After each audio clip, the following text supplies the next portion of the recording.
Are we expecting too much of the media to have solutions? I wanted to, just as somebody who works for a mainstream media outlet, I just wanted to explain how we approach multiculturalism. Okay. And I guess it's sort of similar to how you described the United Nations Association. Mm-hmm. We are cursed with the idea that people think that we're rich. Yes. And that we have endless resources, and we have bodies who are, producing investigative reports. I mean, the truth of it, in my media outlet, that is not the case. We have very, very few reporters these days.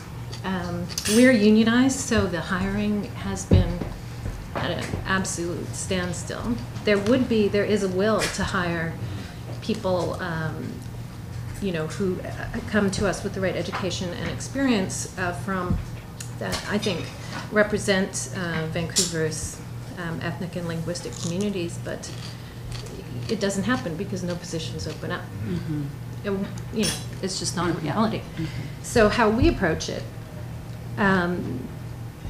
we make every effort we can, realistically, to normalize who the Vancouver person, who the Vancouver resident is.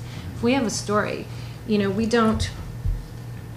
We go to the talking head. We try and find that talking head who can pick up the phone and tell us, what do you think of the banking crisis? What do you think of, Harper's new announcement? But more often than not, we're pressed for time. Some of us are lazy. We have our list of people. I would say we're still hitting, 80% of the time, the people that we are contacting are white and male. Mm-hmm. But we do have, I think we have a very strong mandate, verbal mandate in our office, is not written policy, to seek out people who are representative of all cultures. So you see a different name in the paper that mm-hmm. is, representative of the Indo-Canadian community or the Vietnamese community or somebody. But, it's not like this person is Vietnamese. Mm-hmm. It's just that this person is a banker and has this mm-hmm. to say about mm-hmm. this subject. They're just a Canadian, just like everybody else. And that's kind of how we're approaching it. I think we're all well aware that we're, kind of falling off the treadmill here, that multiculturalism is passing us by, and we are not doing the best job that we can to represent, this city and this province. But, I mean, the will is there. The will is mm-hmm. there. Mm-hmm. What we, I asked a bunch of my colleagues today, what would make it easier? What would make your job easier to better represent Vancouver? And we need to know who the people are to talk to. Mm-hmm. We don't know.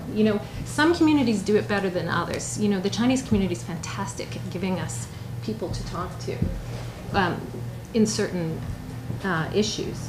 The Indo-Canadian community also very, very forward, coming to the media. We can and contacting people, but other communities we don't have a lot of contact with. We don't have a lot of contact with the Persian community. We don't have a lot of contact with, the Vietnamese community. We'd like to have more people on our, our virtual Rolodex to say, yeah, okay, this is a banking story. I'm going to phone you. It's a mortgage story. I'm going to phone you. Mm-hmm. So actually, what you just said brings it back to what you just said earlier about the close communities, about how do we not, keep these close communities closed. So how do we open them, and how do we basically, make bankers and teachers that are in these close communities participate in the mainstream, and how we can access those people for their opinions. But I think you pointed to something. There are structural issues with the way media is produced in Canada. Mm-hmm. That's the challenges that the Vancouver Sun are dealing with are not, isolated to the Vancouver Sun. Everyone's dealing with them. There is no hiring.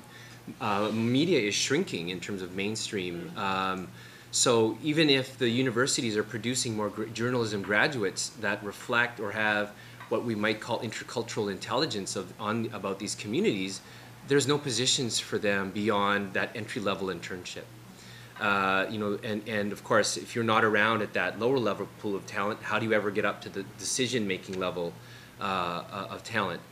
There's a thing at CBC we call LIFO, last in, first out. That's a classic issue that all reporters deal with. They're pressed for time. They're pressed for. There has to be conscious efforts made to refresh the bank of images in our image database, because reporters don't have time to get new ones, right? When's the last time we saw an Aboriginal person picking up their child from daycare, right? Yeah. Like, we don't even have these images. Like, so even if we had that story, we wouldn't even know where to get the picture. Yeah. So in the end, we don't end up telling the picture, and the Canadian imagination around Aboriginal people remains, bound within the images. So does mainstream media in Vancouver have an obligation to reflect the contemporary reality of the city? Absolutely it does. I mean, at the same time, it's a business reality too. So despite the fact that we have those challenges as mainstream media, at some point, the business factor kicks in, and it's like, if we can't afford to not reflect these communities more meaningfully as well. Like, what is it, the Tsingtao or the Mingpao? One of those two has a distribution that is bigger than the Globe and Mail and the Toronto Star combined, or something like that. That's right. So, and also advertising. Yeah. I mean, majority of like Vancouver Sun and other mainstream newspapers, and even television, it's all based on advertising. And so if they want to get advertising that is focused on the multicultural groups, then they need to hook them in some way so that they are watching Global, that when they see that ad that's directed towards them, it's all related, right?